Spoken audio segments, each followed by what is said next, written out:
Bismillahirrahmanirrahim. Assalamualaikum warahmatullahi wabarakatuh. Dalam berjumpa kembali pada mata kuliah Kependudukan dan Lingkungan Hidup. Nah, pada pertemuan kedua ini saya akan menjelaskan tentang dinamika kependudukan di Indonesia. Jadi materi kita sampai tengah semester nanti itu kita akan mempelajari tentang kependudukan. Baik, kita coba next.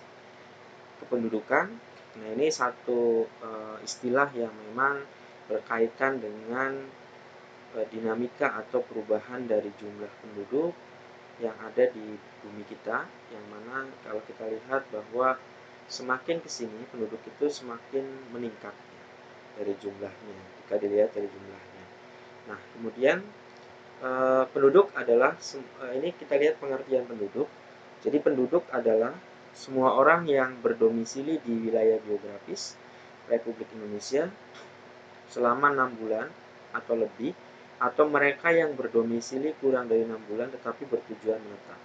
Jadi pada intinya disebut penduduk itu kalau dia adalah seseorang yang tinggal di wilayah NKRI ini selama minimal 6 bulan atau lebih, atau mereka yang berdomisili kurang dari 6 bulan tetapi ingin menetap. Jadi misalnya ada penduduk dari Malaysia atau dari Thailand atau dari negara lain datang ke Indonesia, baru 1 minggu juga udah bisa dianggap sebagai penduduk NKRI kalau dia memang mau masuk dalam atau mau mendeklarasikan dirinya bahwa dia ingin menetap di Indonesia. Gitu. Kemudian ilmu yang mempelajari tentang penduduk ini disebut dengan demografi. Jadi demografi ini adalah ilmu yang memang secara spesifik mempelajari tentang demografi. Dan demografi ini tidak hanya dipelajari di geografi. Jadi di konsentrasi lain juga demografi penting. Misalnya bagi sosiologi, itu mempelajari kependudukan juga penting ketika memahami karakteristik komposisi penduduk di suatu wilayah. Kemudian yang di ekonomi juga otomatis perekonomian ini kaitan erat dengan kependudukan. Kemudian selanjutnya penduduk ini dibagi menjadi dua ya. Ada namanya warga negara dan orang asing. Warga negara ini otomatis kalau orang tersebut memang ber-KTP atau berdomisili di suatu tempat tersebut. Nah, itu disebut warga negara. Misalnya kita orang Indonesia, ini kan tinggal di Indonesia, maka kita disebut sebagai warga negara. Nah, ada juga itu disebut warga asing. Misalnya dia hanya datang untuk wisata atau untuk investasi ke Indonesia ini, maka disebut orang asing. Jadi kenapa orang asing ini? Karena memang dia hanya sementara gitu ya di kita di Indonesia ini. Gitu. Jadi bisa disingkat bahwa atau bisa disimpulkan pembagian penduduk ini ada yang disebut warga negara, ada yang disebut orang asing. Next. Nah, kemudian ada asas kewarganegaraan. Jadi asas kewarganegara ini mungkin kalau di PKN itu kan ada istilah asas keturunan atau disebut dengan ius sanguinis.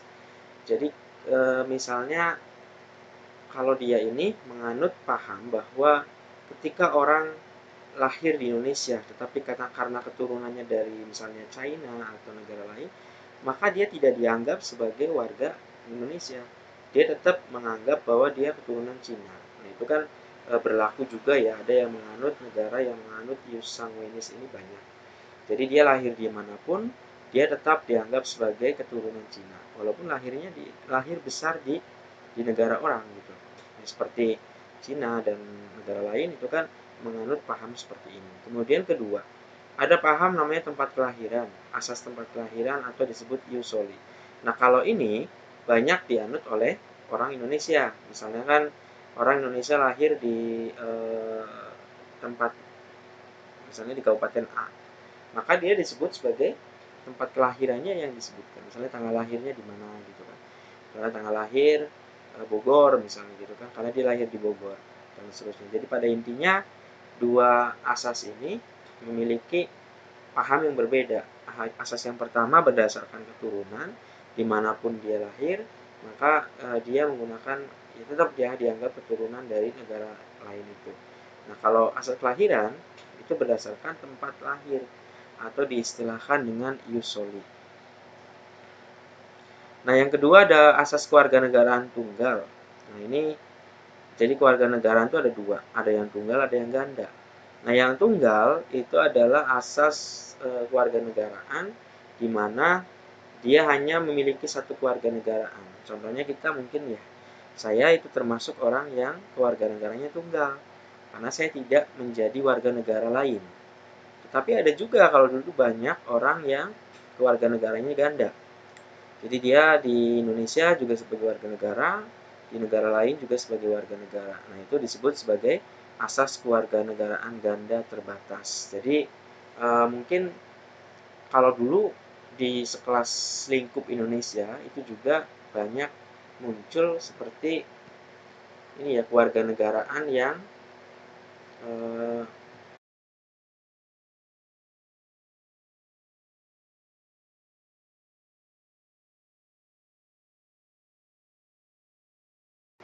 baik. Selanjutnya adalah asas kewarganegaraan tunggal. Nah, ini asas kewarganegaraan tunggal berarti seseorang tersebut hanya memiliki identitas satu kewarganegaraan. Misalnya kayak kita punya KTP Indonesia, maka itu disebut tunggal. Kenapa? Karena kita tidak menjadi warga negara di tempat lain atau di negara lain. Tetapi ada juga warga negara yang dia itu memiliki dua identitas atau dua kewarganegaraan. Misalnya di Indonesia dia menjadi warga Indonesia. Nah, kemudian di negara lain dia juga menjadi warga negara sana. Nah, itu disebut dengan kewarganegaraan ganda. Oke, next. Nah, ini kita lihat, ini adalah pertumbuhan penduduk di dunia ya. Kalau kita lihat grafiknya, dia semakin tahun semakin bertambah umur tahun kita ya, atau tahun bumi ini. Nah, itu dia semakin naik. Kita lihat grafik ini. Semakin dari mulai tahun 1000-an, 1100, 1200 ini masih stuck. Masih stuck. Namun begitu tahun 1700-an, jumlah penduduk di bumi ini terus melonjak. Terus meningkat sampai tahun 2000 itu sudah di angka ya 6 ribu juta ya, 6 jutaan. Nah, ini menunjukkan bahwa apalagi kalau kita lihat di tahun 2020 gitu, ini baru tahun 2000. Nah, 2020 kan sudah cukup lama. Mungkin sudah di mana grafiknya ini kan. Nah, ini menunjukkan bahwa pertumbuhan penduduk di dunia ini semakin meningkat. Nah, kita lihat Indonesia saja juga sama. Indonesia juga kategorinya pertumbuhannya tinggi. Kenapa? Karena ya kalau kita lihat Indonesia ini kan dari dulu ke sekarang masih masuk dalam kategori pertumbuhannya tinggi, dan secara peringkat kita masih menduduki posisi di peringkat 4 terbesar di dunia ya. Di dunia itu urutan keempat. Nah, satu mana? Satu masih Cina gitu ya. Nanti ada slide-nya juga. Nah, ini peringkat penduduk di dunia tadi sudah saya sebutkan, tapi ini data saya ambil tahun 2010. Nah, saya belum update lagi. Jadi ini 2010 itu Cina sudah 1,3, India 1,2 miliar, Amerika Serikat, kemudian baru keempat Indonesia, di bawah Indonesia ada Brazil, Pakistan, dan Nigeria. Jadi kita masih bertahan di urutan keempat ya, dengan penduduk 200. Kalau sekarang itu 261 kalau nggak salah Indonesia itu. Jadi bisa diupdate, ini bisa melihat di referensi yang valid terkait dengan penduduk, bisa kita lihat pada Wikipedia. Nah, itu biasanya lebih valid ya. Oke, next. Nah, ada satu ilmuwan yang mencetuskan teori penduduk ya, disebut dengan Malthus. Maka teori ini disebut dengan paham Malthusianisme. Nah, dia berpendapat bahwa berlipat gandanya penduduk itu menurut deret ukur, sedangkan berlipat gandanya bahan makanan menurut deret hitung. Nah, ini logikanya seperti ini. Menurut Malthus tadi ya, beranggapan bahwa jika populasi tidak dikendalikan, maka tumbuh mengikuti deret geometri. Jadi deret geometri atau deret ukur itu 1, 2, 4, 8, 16, 32. Nah, sedangkan bahan makanan sendiri itu hanya tumbuh mengikuti deret hitung atau aritmatik. Jadi urut saja 1, 2, 3, 4, 5, 6. Nah, membaca teori ini adalah seperti ini. Jadi satu, saat penduduk satu, oke, makanan masih terpenuhi satu. Tapi saat penduduk dua, oke, masih terpenuhi dua. Tapi ketika penduduk empat, nah ini sudah mulai. Makanan hanya baru sampai tiga. Saat penduduk 8, makanan baru 4. Saat penduduk 16, makanan cuma ada 5. Saat penduduk 32, makanan cuma 6. Maka Malthus menyatakan bahwa manusia ke depan akan terjadi kelaparan gitu ya. Dan mungkin kalau kita lihat kondisi saat ini, bisa jadi sumber daya alam sekarang kan sudah makin menipis, tetapi jumlah penduduk semakin meningkat. Jadi grafiknya penduduk terus naik, namun kalau makanan atau sumber daya alam semakin turun. Jadi ada perbedaan arah grafik seperti itu. Oke, ini menurut Malthus. Dan memang ada kelemahan dalam teori Malthus ya. Jadi kelemahan teori Malthus ini, sebelum ke kelemahan ya, kita masuk dulu. Pembatasan pertumbuhan penduduk dapat dilakukan dengan 2 cara. Jadi menurut Malthus, supaya tidak terjadi peningkatan penduduk yang terus signifikan, maka perlu dilakukan beberapa tindakan ya. Jadi untuk membatasinya, itu pertama dengan preventive check. Misalnya pengekangan diri, pengurangan kelahiran. Contoh kita itu berarti seperti KB di Indonesia itu sebenarnya menganut paham preventive check, di mana pencegahan. Jadi kita diminta warga Indonesia untuk menggunakan KB dalam rangka untuk mengurangi tingkat kelahiran penduduk yang terjadi di kita. Nah, berarti kita bisa disimpulkan kita menggunakan preventive check dalam hal untuk membatasi pertumbuhan penduduk yang semakin meningkat ya. Nah, yang kedua ada positive check. Positive check ini melalui kejahatan atau kemelaratan. Jadi dengan adanya kejahatan menurut Malthus itu bisa menjadi salah satu solusi untuk mengurangi pertumbuhan penduduk. Kemudian juga kemelaratan ini kemiskinan ya. Kemiskinan juga sama gitu kan. Nah, kalau yang di bawah ini cukup 2 anak saja itu slogan dari pil KB ya. KB dulu itu kan slogannya cukup 2 anak saja lebih baik gitu. Baik. Next. Nah, ini kelemahannya ya. Jadi di balik Malthus itu memang kalau kita lihat kondisi saat ini mendekati kebenaran, namun ada beberapa yang kelemahan teori Malthus. Yang pertama adalah beliau tidak percaya bahwa tanah untuk menghasilkan produksi itu bisa dipercepat. Misalnya, ya kayak kita sekarang aja, sawah itu dulu panen setahun cuma 2 kali.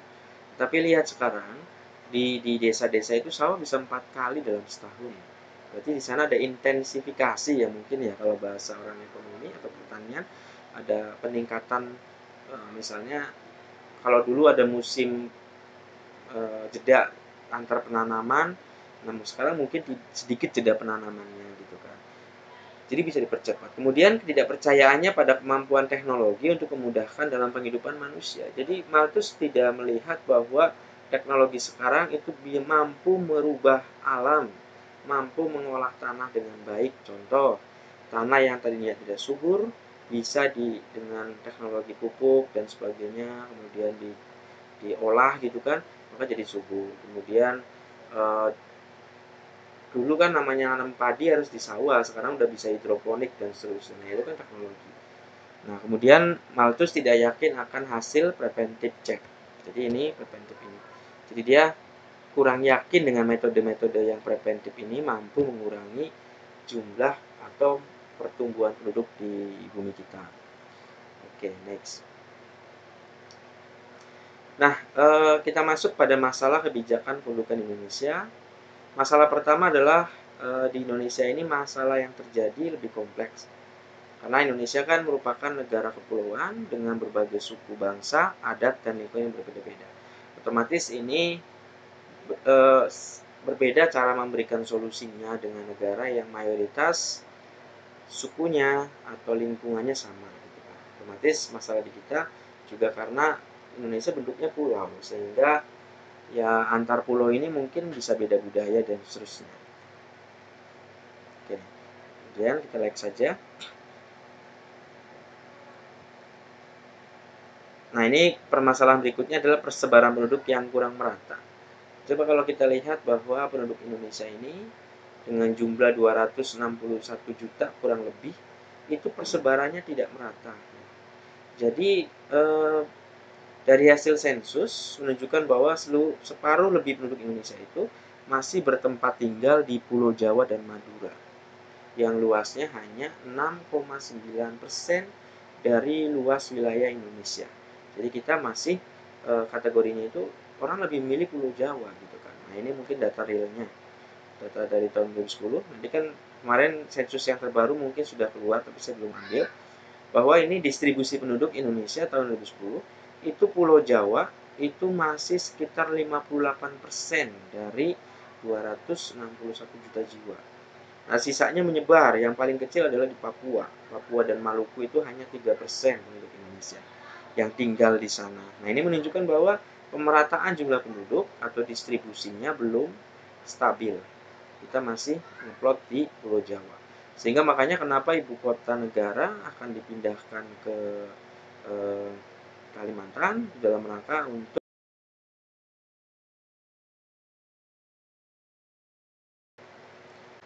Oke, selanjutnya kita akan masuk pada faktor demografi ya, atau faktor dinamika kependudukan ini dipengaruhi oleh 3 faktor.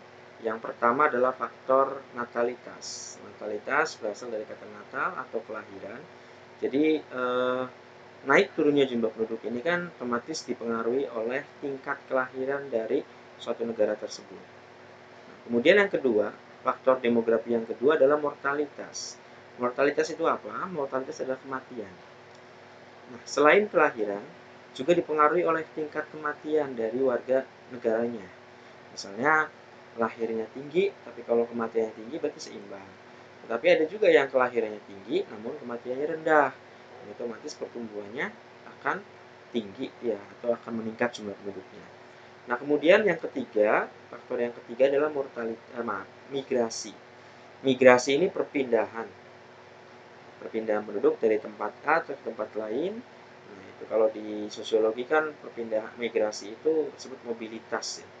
Nah, sebenarnya kalau migrasi kalau di geografi itu lebih ke perpindahan penduduk dari tempat A ke tempat B, itu disebut sebagai migrasi. Nanti macamnya banyak.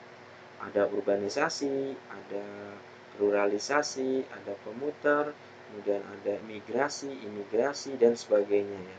Nah, ini macam-macam untuk migrasi, ini kita akan perjelas di slide berikutnya.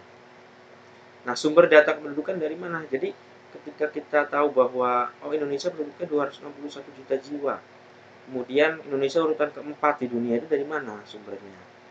Ada 3 sumber sebagai data kependudukannya, atau sumber data kependudukan ini ada 3.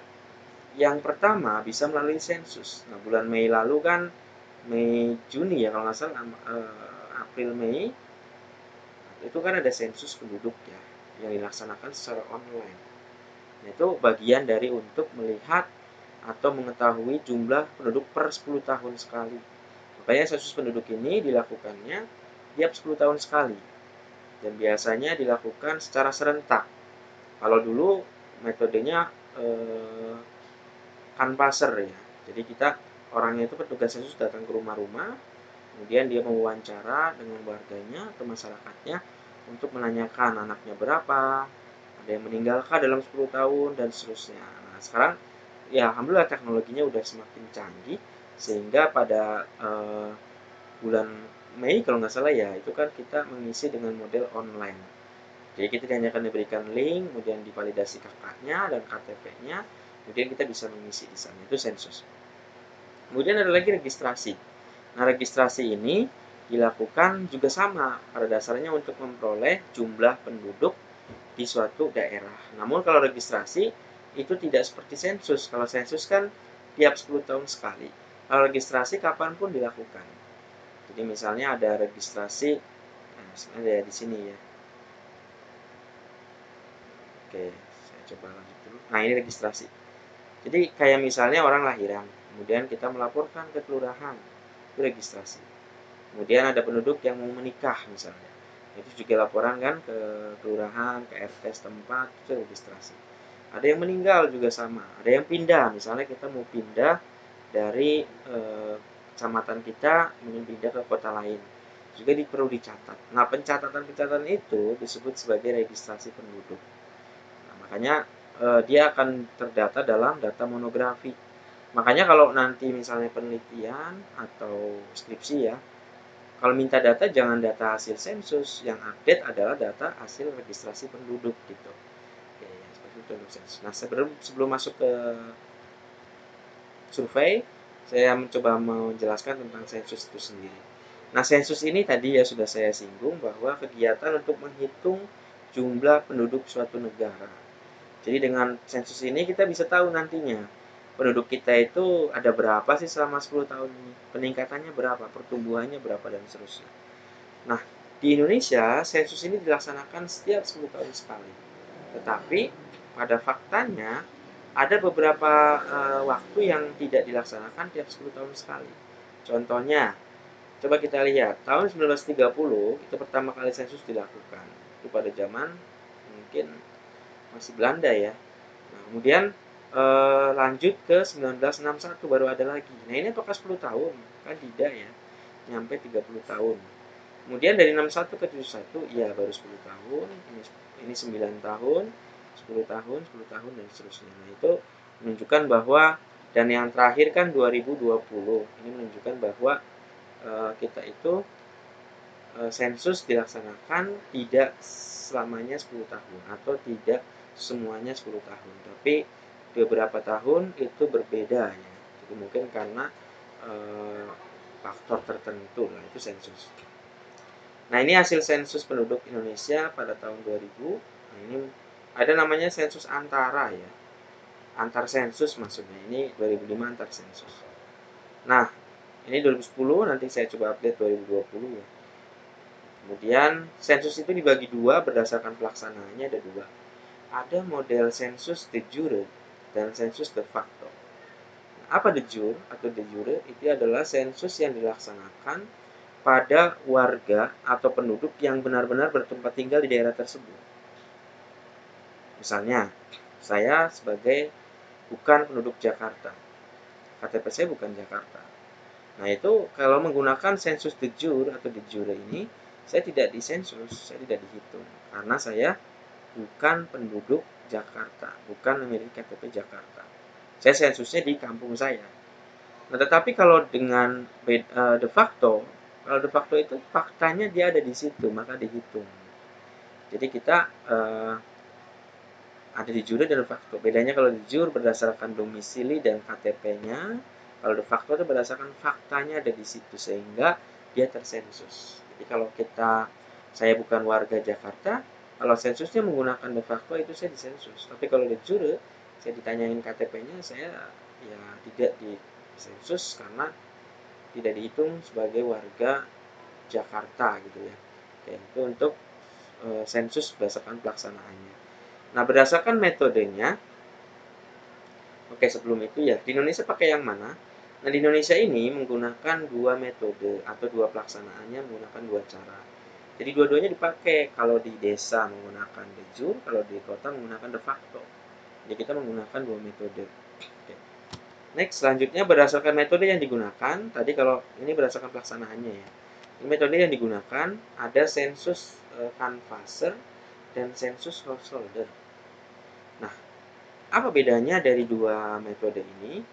Yang membedakan adalah sensus canvasser itu dilaksanakan dengan cara si petugas sensus datang ke rumah, datang ke kita, kemudian dia membawa sebuah catatan, kemudian dia catat berapa anaknya, apakah selama 10 tahun ada yang meninggal, dan seterusnya di data. Jadi warga tinggal di rumah saja, nanti si petugas sensus datang.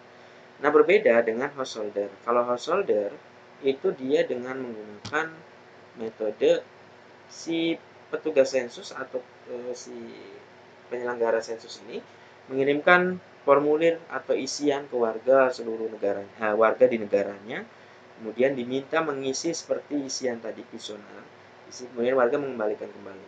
Nah, biasanya itu di negara berkembang, negara maju. Kalau kan pasar negara berkembang. Namun di kita karena Indonesia sudah sebagian pakai online, yaitu sudah alhamdulillah. Artinya kita sudah ada kemajuan untuk memanfaatkan teknologi, dan terjadinya double data akan semakin minim kalau pengisiannya sudah online. Baik. Nah, apa tujuan sensus? Sensus ini pertama tujuannya untuk mengetahui perkembangan jumlah penduduk. Kedua, mengetahui persebaran dan kepadatan penduduk. Ketiga, mengetahui keadaan sosial penduduk seperti kelahiran, kematian, migrasi, dan berbagai faktor yang mempengaruhi ketiga variabel tersebut. Nah, tadi registrasi sudah, nah survei ya, mungkin kita untuk materi pertemuan ini kita sampai survei saja. Jadi survei itu adalah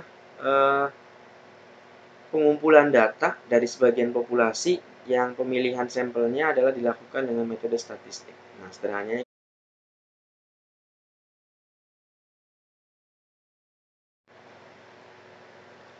oke, misalnya kita melakukan survei pengen mengetahui kira-kira orang di Tangsel ini mayoritas adalah sebagai apa atau pekerjaannya apa.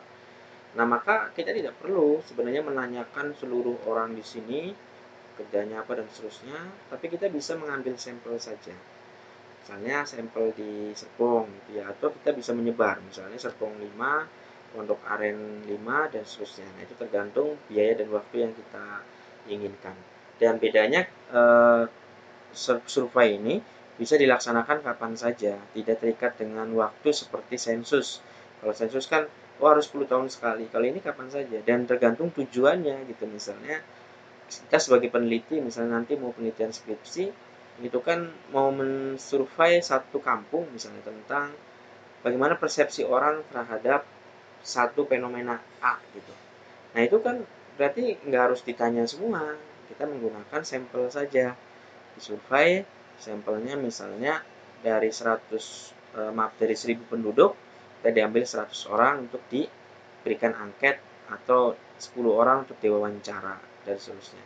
Nanti hasilnya digeneralisasi atau hasilnya itu bisa disampaikan, maaf, hasilnya itu bisa disimpulkan bahwa mayoritas mereka punya persepsi seperti ini terhadap fenomena A ini gitu kan.